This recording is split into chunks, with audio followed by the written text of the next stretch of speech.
चलिए अब ये जो लंबी कविता चल रही है भवानी प्रसाद मिश्र की, खत्म होने का नाम ही नहीं ले रही। तो आइए बेटा, चूंकि इसके हमने 2 भाग इसके हमने पढ़ लिए, दो दिन से पढ़ रहे इसको हम, आज 3रा दिन है। और जैन साहब बहुत दिनों बाद पढ़ा रहे, आप बीच में गायब हो गए।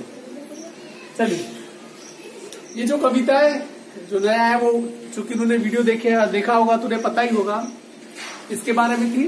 घर से दूर काल कोठरी के अंदर कवि ये जो अपने दिन बिता रहा है, तब उसे घर की याद आ रही है। कल भी कहा था मैंने कि हम अपने अपने हिस्से का हम सब वनवास भोग रहे हैं और सबके हिस्से में ही आया है। जैसे एक लाइन भी है, ये जो सन्नाटे हैं वक्त ने सबको बांटे हैं। जो समय होता है सबका हिस्सा बराबर करता है। कोई आज वनवास भोग रहा है तो कल कोई कल भोगेगा, कोई परसों भोगेगा, सबके हिस्से में सब आएगा। यहाँ पर कवि आगे क्या कह रहा है देखिए, कल पढ़ा उसके बाद हमने, जो कवि इमेज कर रहा है कि देखिए, मैंने पहले भी कहा था कि खुद के ऊपर कोई घटित होता है वो दुख बड़ा नहीं होता है, पर घर वालों के ऊपर जब गुजरती है तो वो आपका दुख और क्या हो जाता है, बड़ा हो जाता है। यहाँ पर कवि अपने माँ बाप के बारे में सोच रहा है जो उसको याद करके रोते होंगे। क्या कह रहा है कवि, और माँ ने कहा होगा दुख कितना बहा होगा, आंख में किस लिए पानी, वहां अच्छा है भवानी। देखिए, कवि कह रहा है यहाँ पर कि माँ को याद करके, और माँ ने कहा होगा, अर्थात कि जब माँ अपने दुख को कह रही होगी उस समय उसकी आंखों में दुख कितना बहा होगा। दुख बहने का मतलब कि आंखों से तो आंसू बहते हैं और आंसू उसी दुख का प्रतीक है। अर्थात कि माँ के मन में एक बेटा जो वहां पर घर पर नहीं है और सावन बरस रहा है और उस समय सब घर में है, सिर्फ एक ही व्यक्ति नहीं है, तो उसे नहीं देखकर उसका दुख कितना ज्यादा होगा। आंख में किस लिए पानी, वहां अच्छा है भवानी। पिताजी माँ को समझा रहे हैं कि आंख में किस लिए पानी, आंख में तेरे पानी क्यों है, दुख क्यों है। अपना बेटा जहां पर भी है वहां पर क्या है, अभी अच्छा है। वह तुम्हारा मन समझकर और अपनापन समझकर गया है सो ठीक किए, ये तुम्हारी लिखे। क्या कह रही पत्नी, क्या कह रही है, वह तुम्हारा मन समझकर और अपनापन समझकर, कि माँ कह रही है पिता से कि वो यदि जहां पर भी गया है तुम्हारा मन रखने के लिए गया है। देखिए, ये उस दौर की कविता है जब देश आजादी की आंदोलन में लगा हुआ था। चारों तरफ एक प्रकार से क्रांति की आग पूरे हिंदुस्तान में सुलग रही थी। उस समय हर बाप अपने बेटे को प्रेरित करता था। देशभक्ति सबकी नसों में खून बन के दौड़ रही थी, अर्थात कि हर नई पीढ़ी पुरानी पीढ़ी से प्रेरणा ले रही थी। यहाँ पर भी माँ कह रही कि वह तुम्हारा मन समझकर, क्योंकि आपके मन में जो देशभक्ति हिलोरे ले रही है, जो देशभक्ति उमड़ रही है, वो आप तुम्हारे बेटे के मन में भी है। और अपनापन समझकर गया है सो ठीक है, यह तुम्हारी लिखी। यदि वो जेल में गया है तो ठीक है, अच्छा ही है, और ये तुम्हारी दी हुई लीक है। लीक है मतलब कि जो रास्ता तुमने दिखाया है, जिस परिपाटी पर तुम चल रहे हो, जिस परिपाटी पर आपने उसे चलना सिखाया है, उसी परिपाटी पे चलकर बेटा आज जेल में गया है, पर वहां पर वो ठीक ही होगा। पाव जो पीछे हटाता कुख को मेरी लजाता। माँ क्या कह रही है, देखिए इससे साबित होता है कि पूरा परिवार ही देशभक्त है। यदि बेटा यदि जेल में नहीं जाता, यदि उसे अंग्रेज पकड़ के ले गए अंग्रेज, और वो यदि माफी मांग लेता, पाव जो पीछे हटाता, अर्थात कि आजादी के संघर्ष में वो अपने कदमों को पीछे ले लेता, मतलब वो डर जाता, अंग्रेजों से हार मान लेता, कोख को मेरी लजाता। माँ कह रही है तब मेरी कोख पे शर्म की बात होती है। जिस कोख से मेरा बेटा पैदा हुआ है उस कोख पर वो गाली बन जाता यदि वो अंग्रेजों के सामने समर्पण कर लेता और अपने कदम पीछे हटा लेता। इस तरह हो न कच्चे रो पड़ेंगे और बच्चे। पत्नी कह रही है अपने मन को इतना कच्चा मत करो, क्योंकि तुम्हारा मन, क्योंकि किसी भी परिवार में पिता होता है बूढ़ा पिता होता है वो बरगद का पेड़ होता है और उसके बच्चे वगैरह उसकी शाखाएं प्रशाखाएं होती है, और परंतु उन सभी चीजों को कौन संभाल के रखता है? बरगद की वो मजबूत जड़ें।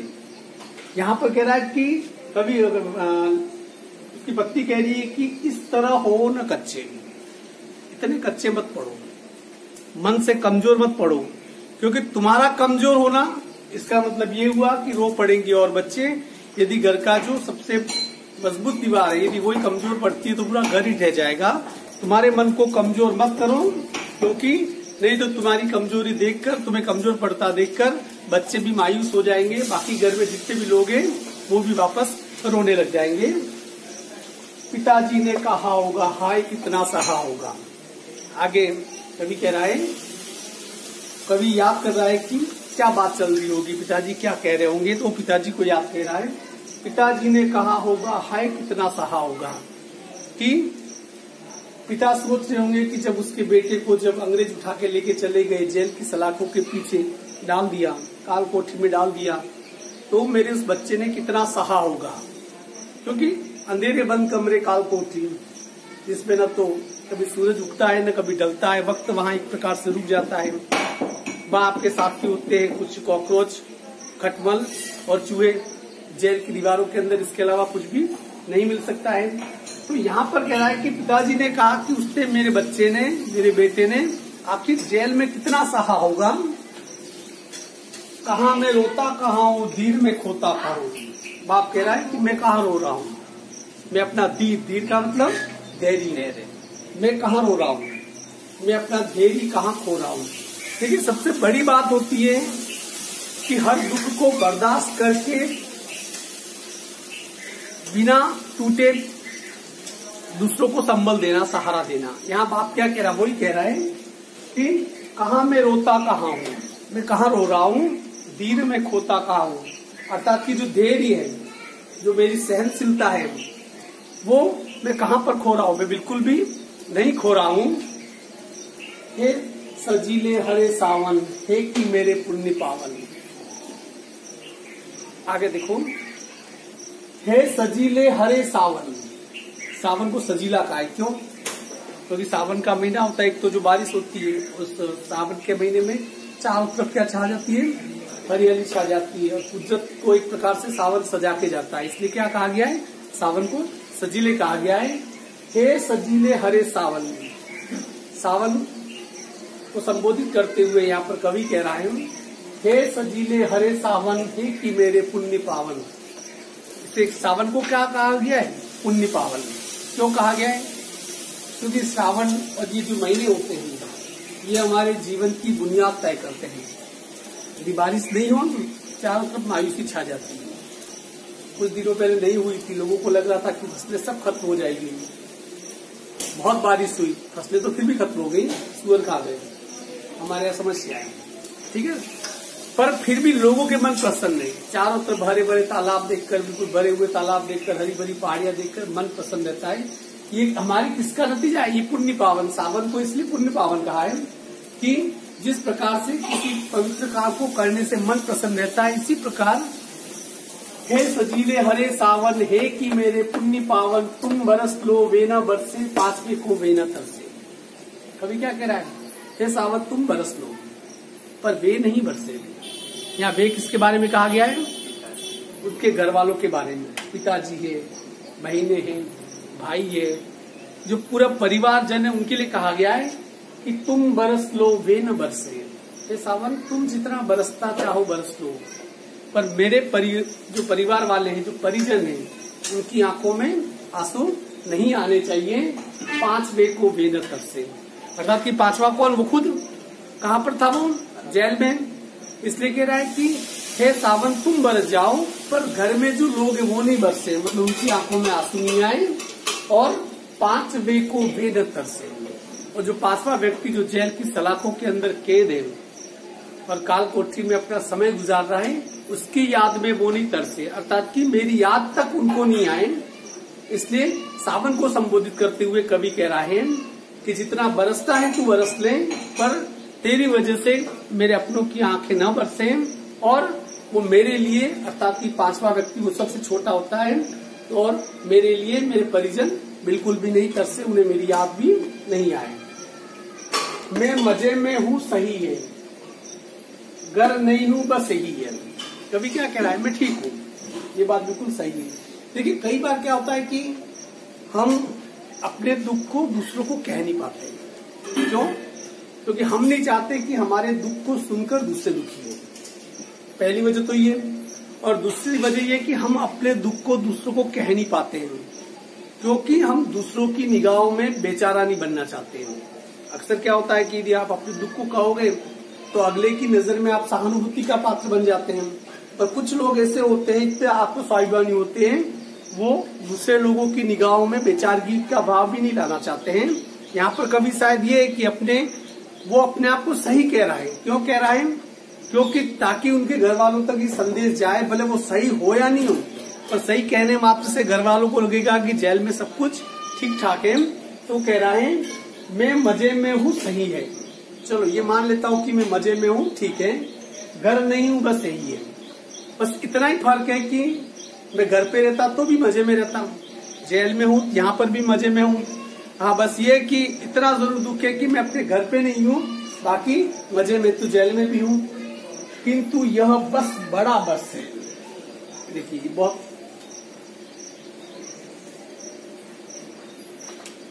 इस पे ध्यान दीजिए। घर नहीं हूँ बस यही है, किंतु यह बस बड़ा बस है, इसी बस से सब विरस है।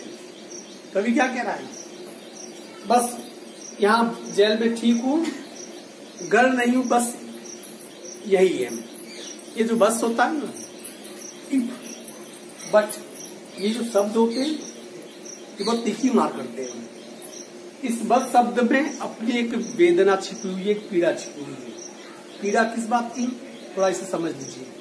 वो कह रहा है कि बस मजे में तो हूं, पर इतने ही घर पे नहीं हूं। कभी इससे आगे कुछ कह नहीं पाता है। क्यों?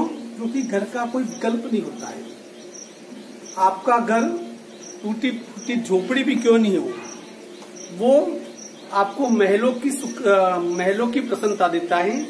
क्योंकि आपके घर में कुछ हो या नहीं हो, एक चीज आपके साथ जरूर होती है, आपकी अपनी आजादी है, आपके अपने रिश्तों की आजादी है, आपके अपने साथ जो अपने लोगों के साथ बिताए गए सुख की आजादी है, और वही नहीं मिलता है। आपको किसी महल में कैद कर दिया जाए, बहुत बड़े महल में, सोने के महल में, आपको अपने घर से निकाल के बस आपको एक लाइन लिख के देनी पड़े स्टैम्प पेपर पे, ये इतना बहुत बड़ा महल है, पूरे गांव इतना बड़ा महल है, बस एक ही शर्त है, ये महल तुम्हारा। जिंदगी में कभी इस मेन गेट से बाहर नहीं निकल पाओगे, अंदर जो करना है करो। तो शायद कोई भी व्यक्ति हो उस महल में रहना नहीं चाहेगा। क्यों? वो अपनी झोपड़ी में रह लेगा, क्योंकि उस महल में उसकी क्या छीनी जा रही है, आजादी छीनी जा रही है। अब जेल भी तो क्या है, एक उसका घर तो कच्चा था, जेल तो पक्की दीवारों से बना हुई थी, फिर भी जेल तो जेल है। वहां पर एक चीज देखी, क्या नहीं थी? उसकी अपनी आजादी। उसकी अपनी आजादी क्या हो गई थी? खो गई थी। और इसी बस से सब विरस है। और ये जो बस है यही अपनी पूरी जिंदगी को क्या कर लेता है? निरस्त कर लेता है। किंतु उनसे यह न कहना, आगे कवि कह रहा है, किंतु उनसे यह न कहना, उन्हें देते धीर रहना, उन्हें कहना लिख रहा हूं, उन्हें कहना पढ़ रहा हूं। वो अपना संदेश परिजनों को भेज रहा है, अपने परिजनों को संबोधित करते हुए कवि कह रहा है, किंतु उनसे यह न कहना। कवि कह रहा है कि ये जो बस की बात मैंने कही है, जिस दर्द की बात कही है, वो परिजनों को मत कहना। क्यों? किंतु उनसे यह न कहना, उन्हें देते धीर रहना, अर्थात कि घर वालों को क्या करते रहना? धीर देते रहना, धैर्य बंधाते रहना, उन्हें संभालते रहना, उन्हें ये कहते रहना कि बेटा है, बस जेल में है, बस इतना ही है, पर वहां दुखी नहीं है। उन्हें कहना लिख रहा हूं। जो कवि लेखक है, जेल में भी लिख सकते, पढ़ सकते, सुविधा थोड़ी बहुत मिलती है। उन्हें कहना लिख रहा हूं, घर वालों को कहना, उन तक संदेश ले जाना कि अभी भी लिख रहा हूं। जैसे पहले घर पे लिखता था, लेखक को लिखने का काम करता था। उन्हें कहना लिख रहा हूं, उन्हें कहना पढ़ रहा हूं, अर्थात कि मेरा पढ़ना भी जारी है मेरा लिखना भी जारी है, मेरे बारे में चिंता न करें। बस फर्क इतना है कि ये सब जेल की सलाखों के अंदर हो रहा है, घर पे होता तो ये खुली आजादी में सब होता है। काम करता हूं कि कहना, नाम करता हूं कि कहना। क्या कह रहा है कवि? परिजनों को संबोधित करते कहना उनको कि काम करता हूं। जेल में आपको ठोकर की रोटी नहीं मिलती है, जेल का अनुभव होगा नहीं किसी का, अपन में से तो किसी का नहीं है। और जेल का जब अनुभव होता है तो अंदर काम करना पड़ता है। आपको काम नहीं आता है तो सिखाया जाएगा, बिल्कुल काम नहीं आता है तो आपको बागवानी करनी पड़ेगी, खड्डे खोदने पड़ेंगे, फर्नीचर बनाना पड़ेगा, अलग अलग प्रकार के काम होते हैं। इस सब कामों में क्या किया जाता है? उन कैदियों को लगाया जाता है। बिना काम के किसी भी कैदी को, और दूसरी बड़ी बात कि आप यदि जेल में काम करते हो तो उसका आपको पेमेंट भी मिलता है, वेतन मिलता है, जो आपके खाते में क्या होता रहता है? जमा होता रहता है। जब जेल से छूट के जाते हो तो वो पैसा आपको वापस मिल जाता है। इसका मतलब ये नहीं कि यार जेल में तो कमाई का जरिया, चलो जेल जाए, जेल कोई टूरिस्ट पैलेस नहीं है, ठीक है ना। यहाँ पर कवि कह रहा है काम करता हूँ कि कहना, घर वालों को कहना कि यहाँ पर भी काम करता हूँ, नाम करता हूँ कि कहना। और कह रहा है कि चिंता मत करो, जेल में रह के भी तो नाम कर रहा हूँ। अर्थात कि उन दिनों में 1947 के पहले जो लहर चली थी आजादी की, जिसे कहते हैं कि हमारा जमीर जाग रहा था, हमारी आत्मा मुक्त हो रही थी, हम देश की आजादी के लिए लड़ रहे थे, गुलामी की बेड़ियां काटने के लिए लड़ रहे थे। उस समय जेल जाना बड़ा प्रसन्नता का विषय होता था। ज्यादातर लोग आंदोलन में जेल चले जाते थे, किसी घर से कोई जेल नहीं जा पाता था तो लोग क्वेश्चन मार्क लगाते थे, अरे यार इस घर से तो अभी तक कोई जेल भी नहीं गया। अर्थात कि पुरानी पीढ़ी के तकरीबन यदि कोई 80-90-100 साल का यदि व्यक्ति आज भी जिंदा हो तो वो भी किसी न किसी आंदोलन में जेल जाके आया होगा। अर्थात कि उस समय जेल में जाना अपने आप में प्रतिष्ठा का विषय था। गांधी जी जेल में जाकर नोट पे छप गए, है नहीं? आधार नोट पे कौन है? गांधी जी है नहीं है? इसलिए तुम चाहते हो कि नोट पे तुम्हारी भी फोटो छपे तो उसके लिए क्या करना पड़ेगा? 30-35 साल के लिए जेल चले जाओ। ऐसा नहीं होता है, जाना नहीं है, अपने अपने कर्मों के फल वो। नाम करता हूँ कि कहना, काम करता हूँ कि कहना, नाम करता हूँ कि कहना। अर्थात कि काम कर रहा हूँ जेल में, वहां पर रहकर भी नाम कर रहा हूँ। चाहते हैं लोग कहना, मत करो कुछ शौक कहना। अर्थात कि कभी कह रहा है कि मेरे बारे में शोक बिल्कुल मत करना। शोक का मतलब दुख। कह रहा है कि जो भी हूँ, जिस हाल में हूँ, ठीक हूँ। यहाँ पर देखिए पीछे लास्ट के 3 पद्यांश। जेल में रह के तो कोई भी प्रसन्न नहीं हो सकता है, मैं मानता हूँ, कोई भी नहीं, गांधी जी भी नहीं। अब गांधी जी भी हो सकता है वो प्रसन्न इसलिए हुए होंगे क्योंकि उन्हें जेल में जितने ज्यादा दिन बिताएंगे उतनी उनकी टीआरपी बढ़ेगी। टीआरपी का मतलब प्रसिद्धि बढ़ती रहेगी। ऐसा भी होता है, कई लोग तो इसलिए भी जाते हैं, कई लोगों को जेल जाने का इसलिए शौक होता है। ये अरविंद केजरीवाल जो मुख्यमंत्री है, जेल में ठूस ठूस के जा जाके मुख्यमंत्री बना। और मोस्ट ऑफ ऐसे लोग, सब लोग आज जितने बड़े नेता हैं 1975 के आपातकाल में जेल जाके आए, और वो जेल नहीं जाते तो कहीं भीख मांग रहे होते आदमी, पर जेल गए, जीवन आकार बन गया, शहीदों की गिनती में आने लगे, देशभक्त बन गए और नेतागिरी चमक गई। आज मस्त पूरे देश को लूट के दोनों हाथों से खा रहे हैं। चलो खाने दो। तो यहाँ पर जो लास्ट के 3 स्टैंजा है वो कवि ये मत समझना कि वो कवि बहुत अंदर खुश हैं, वो दुखी तो हैं, पर उस दुख को यदि अपने परिजनों को वो बता भी देगा तो उससे क्या होगा? क्या उसका दुख कम हो जाएगा? नहीं, बशर्ते क्या होगा कि उसके परिजनों का दुख क्या हो जाएगा? बढ़ जाएगा। क्लियर? ये पूरा देख लेना। ये पूरा ये लंबी कविता है, बाकी कविता तो एक दिन में हो जाती है। इसके कितने पद्यांश और बाकी रहे? 5 बाकी रहे। पढ़ा दूं? खत्म कर दूं इसे? लिखने की जरूरत है, वैसे सुन लोगे तो।